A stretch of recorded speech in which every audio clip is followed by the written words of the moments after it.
हम समझेंगे अमीबा के बारे में। किसके बारे में समझेंगे? अमीबा। रुकेश इधर देखो, अमीबा के बारे में नाम सुना है कि नहीं आप लोगों ने? हाँ, सुने हो? सुने हैं। सर एक दिन इसको पढ़ा दिए, उसके बाद में नहीं सुने तो दोबारा सुनो, ठीक है? अमीबा भी एक प्रकार का जीव है। क्या है? हम लोग जैसे है ना, वैसे ही अमीबा भी एक प्रकार का क्या है? जीव। लेकिन हम लोगों का शरीर बहुत ही भारी होता है कि नहीं? लेकिन अमीबा का जो शरीर होता है वह बहुत ही छोटा होता है, बहुत ही सूक्ष्म कहेंगे, ठीक है? सूक्ष्म मतलब कि 1/2 mm व्यास, समझ लीजिए 1/2 mm व्यास जितना होता है, इतना बड़ा अमीबा का क्या होता है? शरीर होता है, ठीक है? छोटा भी नहीं, सूक्ष्म कहेंगे। अमीबा एक कोशिकीय प्राणी है। कैसा प्राणी है? कोशिकीय। और तुम लोग एक कोशिकीय हो कि बहुकोशिकीय हो? बहुकोशिकीय, क्योंकि हम लोगों के शरीर का जो निर्माण हुआ है वह एक कोशिका से नहीं होता है, बहुत सारे कोशिका से मिलकर बना होता है। लेकिन जो अमीबा है, अमीबा एक कोशिकीय प्राणी है, क्योंकि अमीबा के शरीर का जो निर्माण हुआ है वह एक कोशिका से होता है। अमीबा जो है जलीय प्राणी है। जलीय प्राणी का मतलब यह होता है कि वह जल में पाया जाता है, जैसे कि नदी हो गया, तालाब हो गया, ठीक है? झील, पोखर, जो भी आप कह लीजिए, अमीबा वहाँ पर पाया जाता है। और धरती पर नहीं रहता है, कहाँ रहता है? पानी में रहता है। इतना समझ में आ गया? आज की किताब में बहुत ज्यादा नहीं दिया है, सिर्फ अमीबा के बारे में थोड़ा सा ही जानना है। जब आप 9वीं 10वीं में जाएंगे तो इसके बारे में विस्तार से समझाया जाएगा। बस अमीबा का अगर आप लोग नाम याद रखिए तो वही बहुत है। समझ में आया? यह प्रोटोजोआ संघ में आता है। किस संघ में आता है? प्रोटोजोआ। आगे देखिए, अमीबा का स्ट्रक्चर कुछ इस टाइप का होता है। देखा आपने पैर को? इसका जो स्ट्रक्चर होता है उसका कोई आकार नहीं होता। इसके बॉडी का जो आकार होता है वह नियमित नहीं होता है, अनियमित होता है। जैसे कि हम लोगों की बॉडी एक परफेक्ट शेप में है कि नहीं है? ऐसा तो नहीं है कि मेरा हाथ बहुत बड़ा है, मेरी टांगे बहुत लंबी है, ऐसा नहीं ना है। लेकिन जो अमीबा का ये फिगर होता है ना, ये बदलता रहता है। जरूरी नहीं है कि हमेशा एक ही साइज का आपको देखने को मिलेगा, ठीक है? समझ में आया इतना? अब देखिए, ये हो गया अमीबा का स्ट्रक्चर। जब आप माइक्रोस्कोप में देखेंगे स्लाइड के माध्यम से तो कुछ इस टाइप का आपको इसका फिगर देखने को मिलेगा। समझ में आ गया? अब देखिए, मैंने इस फिगर में कुछ नाम लिखा हुआ है, देख रहे हैं कि नहीं? यहाँ मैंने केंद्रक लिखा है, ठीक है? तो अमीबा में केंद्रक पाया जाता है। क्या पाया जाता है? केंद्रक। ये पूरी इसकी बॉडी ऊपर से हो गई, ठीक ना? लेकिन इसके अंदर भी ये सारी चीजें, जैसे हम लोगों के अंदर भी फेफड़े हो गए, डायफ्राम हो गया, किडनी हो गया, लीवर हो गया, जो हमें बाहर से तो दिखाई देते नहीं है, हैं? जब चीर-फाड़ करेंगे तब ना अंदर देखिएगा कि मेरी बॉडी में क्या है क्या नहीं है। वैसे ही ये अमीबा का अंदर का है पार्ट। समझ में आया?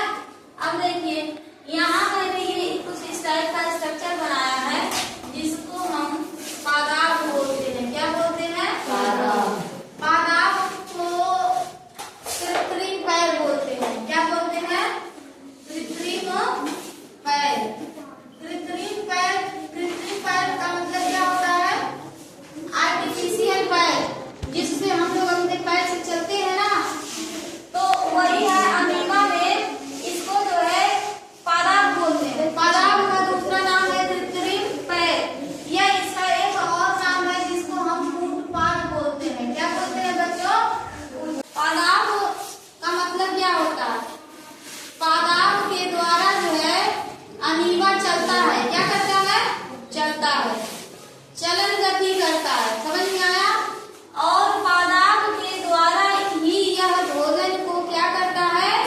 पकड़ता है। मतलब पादाब के माध्यम से अमीबा दो काम करता है, भोजन को पकड़ता है और क्या करता है, फैलाता है। समझ में आया? जब भोजन, अब देखिए खाद्य कणिका और अंतर ग्रहण, ये है खाद्य कणिका। हम लोगों के जो पैर होते हैं जिससे हम लोग चलते हैं, तो हम लोगों के पैर जो है अस्थायी होते हैं। अस्थायी होते हैं कि नहीं? ऐसा नहीं ना है कि पैर कुछ दिन बाद खत्म हो जाता है और फिर धीरे से दूसरा पैर क्या होता है, निकलता है। ऐसा भी है क्या? नहीं। लेकिन ये जो अमीबा का पादप है यह अस्थायी नहीं होता है, यह अस्थायी होता है। अस्थायी का मतलब यह हुआ कि इसका जो पैर है यह कुछ टाइम के लिए होता है, फिर खत्म हो जाता है, फिर नया निकलता है। समझ में आया? अमीबा कुछ खाद्य कण और कुछ छोटे छोटे जीवों को क्या करता है, भोजन के रूप में ग्रहण करता है। भोजन ग्रहण कैसे करता है? यह जो खाद्य थाली है ना, यहाँ पर हमने बनाया है, इसी के चारों तरफ वह अपने पादाप को क्या करता है, विकसित कर लेता है। समझ में आया?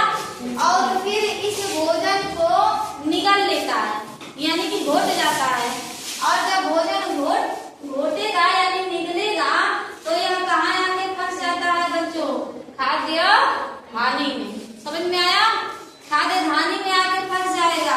फिर इसी खाद्य थाली से कुछ पाचक रस निकलता है जो भोजन को क्या करता है, पचाता है। तो यानी कि जब अमीबा इस भोजन को ग्रहण किया तो यह खाद्य थाली में जाके फंस गया। फंसा कि नहीं फंसा? और यहीं से कुछ पाचक रस निकलेगा जिसके द्वारा यह भोजन क्या होगा, पचेगा। और जो भोजन नहीं पचेगा वह जो है कि बहिक्षेपित अपशिष्ट यानी कि खाद्य थाली के द्वारा क्या होगा, बाहर निकल जाएगा। खाद्य थाली के द्वारा क्या होगा, सेम चीज जैसे हम लोगों में होता है ना, हम लोगों के जब हम लोग भोजन करते हैं तो हम लोगों में भी कुछ पाचक रस निकलता है और भोजन को क्या करता है, पचाता है पेट में।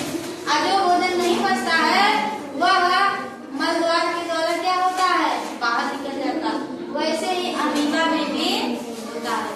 समझ में आया सबको? अमीबा के बारे में, अमीबा एक कोशिकीय प्राणी है, प्रोटोजोआ संघ का प्राणी है, जलीय जीव है। जलीय जीव का मतलब कि जल में पाया जाता है। समझ में आया? यह हमारे जैसे भोजन को ग्रहण करता है। अगर आगे प्रश्न किया जाए कि अमीबा किस माध्यम द्वारा भोजन को ग्रहण करता है, तो क्या आंसर देंगे बच्चों? पादाप। अमीबा कैसे चलता है, पादाप द्वारा के द्वारा। समझ में आ गया? और अमीबा जब भोजन ग्रहण करता है तो वो कहाँ जाके फंस जाता है, खाद्य थाली में। खाद्य थाली में से कुछ पाचक रस निकलता है जो भोजन को क्या करता है, पचाता है। जो भोजन नहीं पचता है वह जो है पादाप अपशिष्ट खाद्य थाली के द्वारा जो है बाहर निकल जाता है। यही इतना ही है। कक्षा 7 पेज नंबर 19 पर देखिए, विज्ञान में अमीबा दिया है कि नहीं। आज यह चैप्टर आपका यहीं से हम क्या करते हैं, क्लोज करते हैं। अब तीसरा चैप्टर देखेंगे कल।